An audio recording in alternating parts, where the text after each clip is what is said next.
Ok, pessoal? Então, nós vamos aí para a segunda parte da nossa aula sobre o terceiro modelo atômico, ou modelo atômico de Rutherford, ok?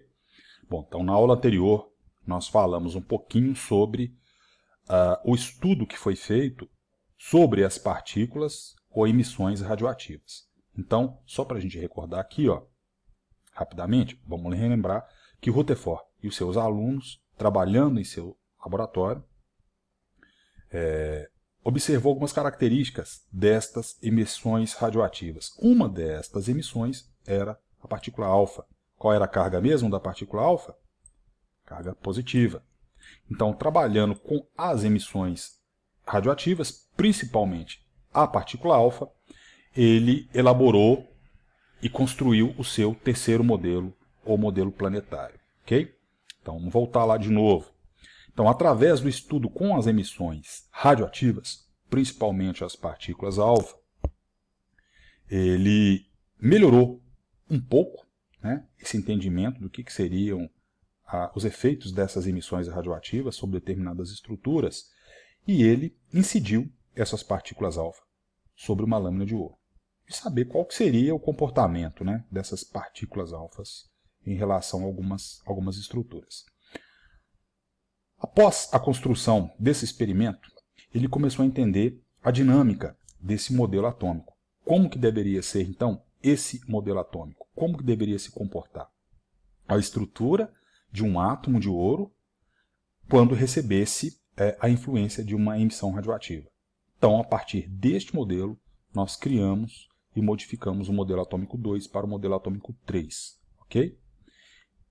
Então, vamos entender este experimento aqui, que é um experimento clássico, que é chamado de experimento de Rutherford. Para a gente entender primeiro esse experimento de Rutherford, eu tenho que entender quais são os componentes e o papel de cada qual dentro desse experimento realizado. Então eu vou ter aqui um componente A. Esse componente A era dotado de um caixote de chumbo com material radioativo presente dentro desse caixote de chumbo. Esse material aqui era o material polônio. A gente tem o componente B, que era uma finíssima lâmina de ouro posicionada em frente a esse caixote de chumbo. E um componente C, que era um material metálico dotado de uma substância fluorescente, chamado de sulfeto de zinco. Esse sulfeto de zinco quase que circundava totalmente essa lâmina de ouro. Porém, existia uma pequena fenda ou abertura que deixava passar as emissões. Ok? Então está lá montado o experimento. Como é que isso daí aconteceu? Quando o Rutherford abriu esse orifício, ele deixou que a radiação passasse. Essa radiação bateu de frente para essa placa de ouro e apareceram alguns pontos luminosos nesta placa de sulfeto de zinco. Esses pontos luminosos apareceram em vários locais, mas a maioria se concentrou bem à frente da lâmina de ouro, em linha reta. Alguns sofreram alguns desvios e pouquíssimos rebateram, ou seja, bateram de frente para a placa de ouro e sofreram, né, um desvio total.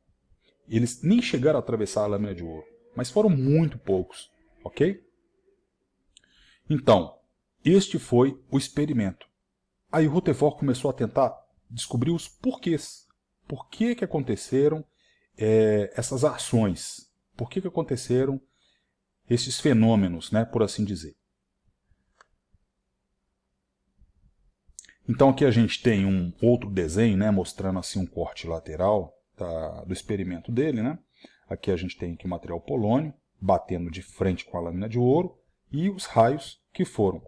Os que passaram reto foram na sua grande maioria, os que sofreram pequenos desvios foram menores e os que não atravessaram foram menores ainda.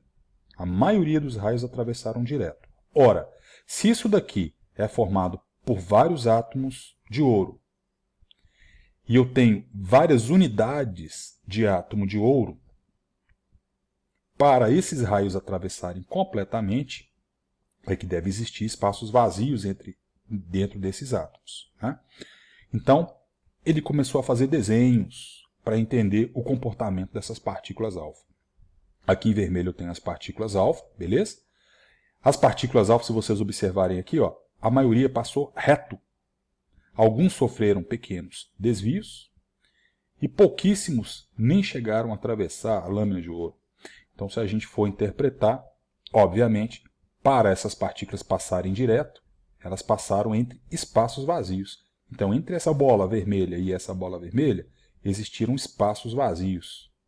Ok? Então, a gente observa que essa matéria, esse átomo, ele é descontínuo, ele tem espaços vazios.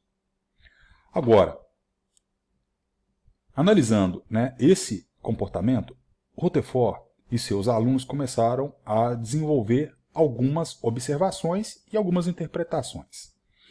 Então vamos ver quais que são essas interpretações aqui, ó. Eu vou mostrar para vocês e mostrar um desenho anterior. Interpretação 1. Como grande parte da radiação alfa atravessou a lâmina de ouro sem nenhum empecilho, isso quer dizer que os átomos apresentavam grandes espaços vazios, chamados de eletrosferas, ou seja, regiões que não possuíam nada capaz de influenciar a radiação alfa.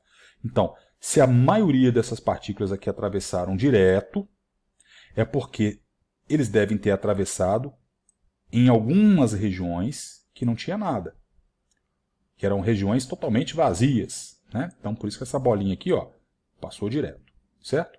Interpretação da região 2. A quantidade pequena de radiação alfa que atravessou, que sofreu desvios, passou próximo de uma região positiva, chamada de núcleo, provavelmente de tamanho pequeno, o que promoveu o desvio. Então, voltando lá. Algumas dessas partículas alfas, olha só a trajetória, passou próximo a uma região, que ele chamou de núcleo, que tem a mesma carga elétrica do que a emissão alfa. Positivo, então, portanto. Cargas elétricas iguais, a tendência é repelir. Então, positivo com positivo, repelem-se. Interpretação sobre a região 3. Como uma quantidade extremamente pequena de radiação alfa foi rebatida, isso quer dizer que elas se chocaram com uma região do átomo extremamente pequena que apresentava característica positiva. Então, olha só, vamos voltar lá. Uma quantidade pequena de emissão alfa bateu de frente com algo e foi totalmente desviado. Então, essa pequena quantidade deve ter batido de frente com esse núcleo, com a mesma carga elétrica, né? Positivo, positivo, certo? Então, por isso que houveram pequenos desvios. Então, de acordo com essa interpretação, existem mais espaços vazios no átomo do que algo maciço. Por isso, a maioria passou direto. Ok? Então, Rutherford concluiu que, isso aqui é importante, pessoal, o átomo não seria uma esfera maciça, mas sim formado por uma região central, chamada de núcleo, e possui uma região periférica, a eletrosfera. Então, o átomo ele é formado por algo maciço, chamado de núcleo, com carga elétrica positiva, e ao redor deste núcleo maciço existiriam as eletrosferas, aonde estariam os meus elétrons. Ok? Então, aqui seria o meu modelo, né? O núcleo, formado de partículas com cargas elétricas positivas, e o meu elétron girando ao redor deste núcleo, nas eletrosferas. Como este modelo foi chamado de planetário, a gente pode comparar o núcleo, por analogia, ao Sol e as eletrosferas comparadas às órbitas desses planetas. Ok? Então, curiosidades. A região central desse átomo, nós temos as partículas positivas, chamadas de prótons. Observem aqui, pessoal, que eu tenho os nêutrons. Os nêutrons só foram descobertos em 1932 por James Chadwick, mas já se desconfiava da existência dessas partículas que neutralizava a carga positiva dos prótons, senão os próprios prótons se repeliriam. Como existe algo que neutraliza, né, então existe essa união já dos prótons presentes no núcleo. Outra coisa interessante. O núcleo, ele tem baixo volume. Significa que o tamanho do núcleo em relação ao tamanho do átomo é muito pequeno. O raio do átomo é cerca de 10.000 a 100.000 vezes maior do que o raio do próprio núcleo. É como se eu estivesse comparando em termos de escala ao estádio do Maracanã, seria a borda desse átomo, seria a minha eletrosfera. E o centro, lá do Maracanã, eu tivesse uma ervilha. Esse seria o meu núcleo. Então, o tamanho em relação ao átomo é muito pequeno, mas é o que serve para pesar o átomo. Porque as eletrosferas não pesam. Os elétrons são muito pequenos, então tem uma massa desprezível. O que pesa o átomo é exatamente o teu núcleo. Então a densidade de um átomo está toda presente no núcleo. Ok? As eletrosferas são regiões do átomo que apresentam, né, comparando-se às órbitas do sistema solar, ok? São imensos espaços vazios entre si e ali estão presentes os meus elétrons girando em órbitas elípticas. Olha só, é como se fosse um círculo achatado, ok? Então, pessoal, esse aqui seria até um modelo, né? Está até incorreto. Didaticamente falando, tem algumas incorreções aqui. Por exemplo, o tamanho do elétron está do mesmo tamanho do próton e não é esse a escala. Um elétron ele é cerca de 1836 vezes menor do que um próton. É como se eu pegasse um próton e dividisse em 1836 vezes em partes. 1836 partes. Uma dessas partes é o elétron. Ok? Então, em termos de escala, está incorreto. Beleza? Então, Rutherford ele contribuiu para alterar esse modelo atômico para o sistema planetário. Só que surgiram algumas perguntas. Por exemplo, como que os elétrons conseguem energia para girar em torno desse núcleo atômico? Ia chegar um determinado momento que essa energia ia acabar. E esse elétron seria atraído pelo seu núcleo, causando ali uma destruição atômica. E isso não existe.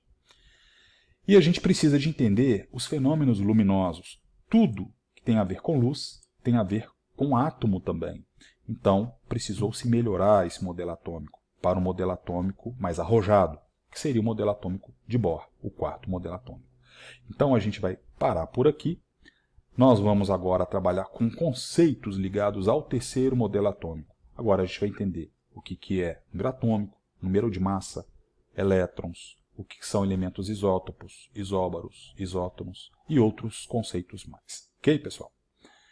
A gente vai parar por aqui, a gente vai fazer algumas atividades para fixar esses modelos, o primeiro, o segundo e o terceiro modelo atômico também. Ok? Falou, pessoal, um abraço, até mais.